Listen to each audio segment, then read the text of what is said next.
Kasabay ng paglaki ng simbahang Katolika at pagdami ng bilang ng mga Katoliko sa mundo, ay ganoon din ang paglago ng mga debotong patuloy ang pananampalataya sa kanilang patrona. Mga santo o mga banal na naging wangis ng Diyos upang ipalaganap ang mabuting gawa sa daigdig. At sa bayan ng Pateros na isang maliit na bayan sa puso ng Kalakhang, Maynila, nananahan ang isang kaibigan ni Jesus, si Santa Marta ang pinipintakasi ng mga taga-Pateros. Kaya ngayon ay sabay-sabay nating alamin kung paano ang naging paglawak ng debosyon kay Santa Marta dito sa Marta Pintakasi. Ikapitong Kabanata. Lipana. Hindi lang sa bayan ng Pateros na natili o nakilala si Santa Marta. Ito ay lumaganap sa iba't ibang karatig lugar.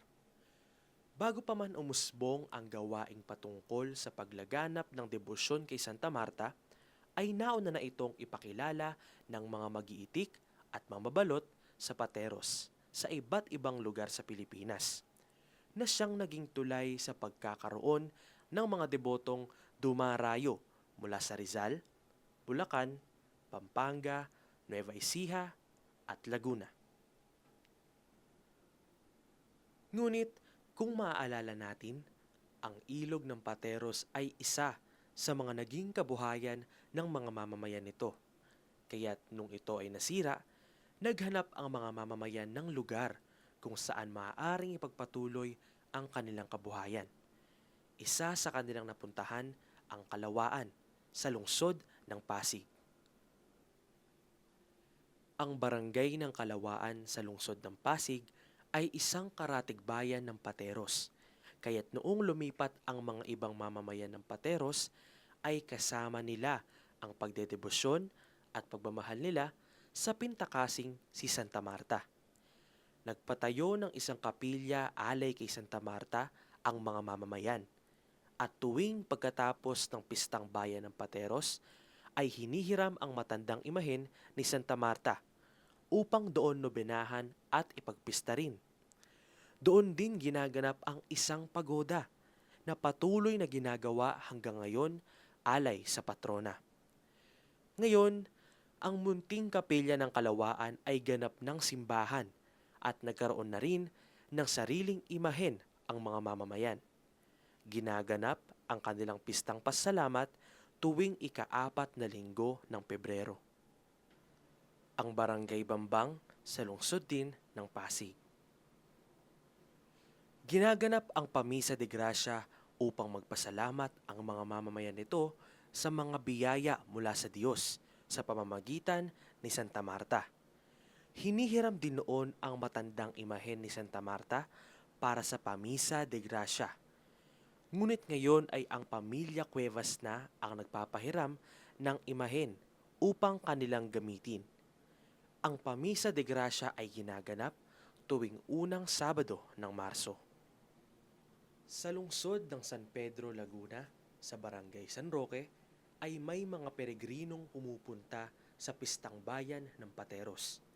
Ngunit dahil sa katandaan ng mga pumupunta, ay pinagpasya nilang magpagawa ng imahen at ipakilala si Santa Marta sa kanilang barangay.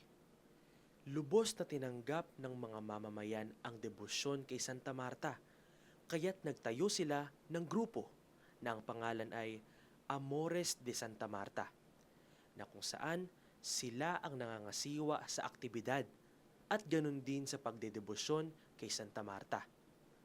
Kanilang ipinagdiriwang ang kapistahan tuwing 3 linggo ng Hulyo. Sa lalawigan pa rin ng Laguna, sa bayan naman ng Santa Cruz, ay may isang debosyon ding nabuo sa pamamagitan ng isang babaeng nagngangalang Rosita Anatulan. Isa rin siyang peregrinong pumupunta sa pistang bayan ng Pateros. Dinala niya ang debosyon kay Santa Marta sa kanilang bayan noong 1973. Simula noon hanggang ngayon ay ipinagpapatuloy nila ang kanilang pista kay Santa Marta o mas kilala bilang Silelang tuwing 3 linggo ng Pebrero. at ginaganap din ang isang pagoda para sa kanyang karangalan. Ang pagdedebosyon naman nito ay sa mga kapatid nating mga Aglipayano.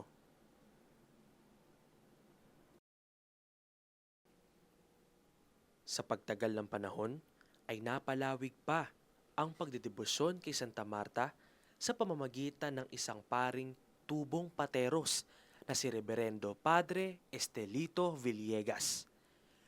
Kanyang dinala ang pagdedebosyon kay Santa Marta sa mga simbahan kung saan siya nakadestino, tulad sa Simbahan ng San Pedro at San Pablo sa Makati, na nagbigay inspirasyon sa mga kabataan at nagtayo pa ng isang munting samahan, ang Cofradia de Santa Marta de Makati, at sa Tondo, Manila, sa Simbahan ng Santo Niño de Tondo na nagkakaroon ng palagiang pananalangin tuwing Martes kay Santa Marta.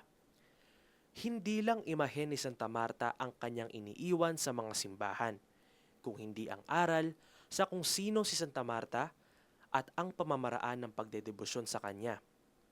Ngayon, si Reverendo Padre Estelito Villegas ay nasa simbahan ng Nuestra Señora de Guia sa May Ermita, Manila. Doon naman niya susunod na ipalalaganap ang pagdedebosyon kay Santa Marta. Maging sa ibang bansa tulad ng Canada ay nagdaraos din ng kapistahan ni Santa Marta na unang isinagawa ng pamilyang Gomez noong 1979 gamit ang imaheng ipinagkaloob ni Cayetana Mengito. Kaya noong Hulyo 13, 2024, ginanap ang kauna-unahang Santa Marta Replica Procession na dinaluhan ng iba't ibang imahen ni Santa Marta mula sa iba't ibang lalawigan.